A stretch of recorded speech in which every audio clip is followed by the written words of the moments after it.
সব মামলা মোকদ্দমা যেগুলো আছে আমরা সেগুলো দেখবো এবং সেগুলো যেগুলো অন্যায় মামলা সেগুলো আমরা। এখন আমি একটা কথা বলি, আজকে সরকারের পত্রিকা বাজেছে, আজকে মহিলারাও মিছিল করতেছে। আমি জানি না এটা কতটুকু সত্য কি মিথ্যা, এটা নাকি টেলিফোনে হ্যাক করা হয়েছে বলতেছে।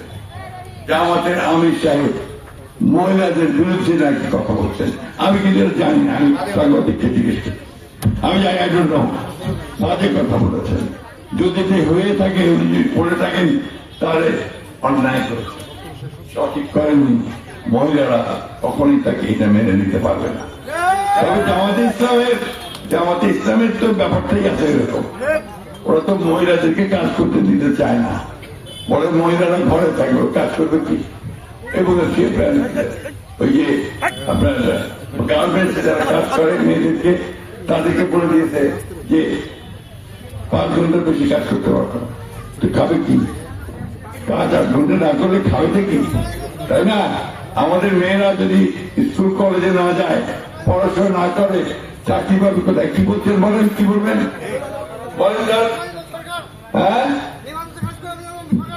সরকারের ওই টাকা সরকারের কোন সরকার এই বাটপাড়ি পুরা মিথ্যা কথা।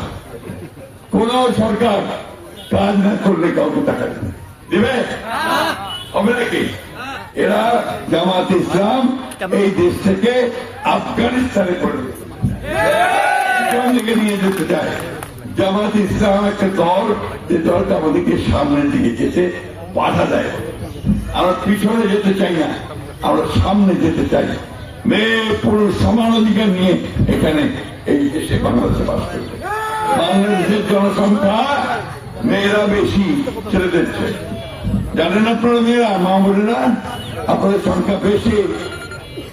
সমান অধিকার ইসলাম ধর্ম বলা আছে, আল্লাহ তাআলা বলছেন যে মেয়েদেরকে তার সমান, তার প্রতি প্রাপ্য অধিকার, সে অধিকার তোমরা অবশ্যই প্রদান করো। এই যে বিষয়গুলোকে ভুল বোঝায় মানুষকে, কিছু ভুল বোঝা যায় যে তাদের পাল্লা ভোট দিলে নাকি বেশ চাপা যায়, যাবে নাকি? যাবে না। তো এই যে বোঝায় ভুল, এই ভুলগুলো আমরা বুঝতে চাই না। আমরা চাই যে মানুষ এখানে সঠিকভাবে সত্য কথা নিয়ে আর সামনের দিকে এগিয়ে যায়। ভাইদেরকে অনেককে হুমকি দিচ্ছে, এই তুমি ধানের শীষের লোকের কাছে যাবা না, ধানের শীষের কথা বলবো না, বলবে। এগুলো বললে আপনারা অনেকে জানাবেন, আমরা সাথে সাথে তার বিরুদ্ধে আইনি ব্যবস্থা গ্রহণ করব। সরকার খুব পরিষ্কার করে বলে গেছে, এই নির্বাচনে কেউ কাউকে হুমকি দিতে পারবে না, এই নির্বাচনে কেউ কাউকে ভয় দেখাতে পারবে না। যদি দেখায় তার বিরুদ্ধে ক্রিমিনাল অ্যাক্টে আইনি ব্যবস্থা নেওয়া হবে। সনাতনী ভাই বোন, আমাদের মুসলিম ভাই বোন, সকলের মধ্যে একটা সম্প্রীতি তৈরি করে আমরা ঠাকুরগাঁও অঞ্চলকে একটা মডেল অঞ্চলে পরিণত করবো। এখানে ভেদাভেদ থাকবে না, এখানে একসাথে আমরা কাজ করবো। কি সবাই রাজি আছেন এখানে কাজ করতে? তাহলে কাজ তুলে দেখার আমাকে ওই পিছন দিকে মায়ের হাত তুলতে ভয় পাচ্ছে নাকি? ভয় পাবেন না মা, এই দেশটা আপনার, এটা কারো পৈতৃক সম্পত্তি নয়। প্রত্যেকটা জনসাধারণ নাগরিক হচ্ছে এই দেশের মালিক। সুতরাং ভয়ের কোন কারণ নাই।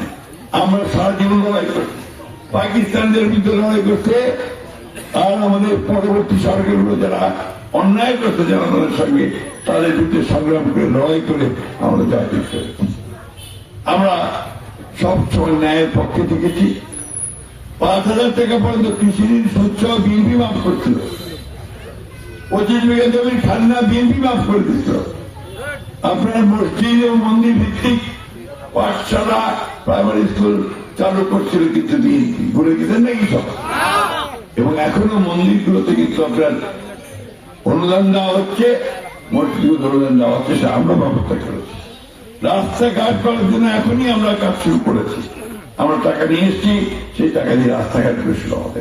সুতরাং আমি আপনাদের কাছে প্রধান যে বিষয়গুলো জানতে চাই, যে আমরা কাজ করতে চাই, উন্নয়ন করতে চাই, আমরা স্কুল কলেজ মাদ্রাসা সবকিছু উন্নয়ন করতে চাই, মানুষকে কাজের ব্যবস্থা করে দিতে চাই।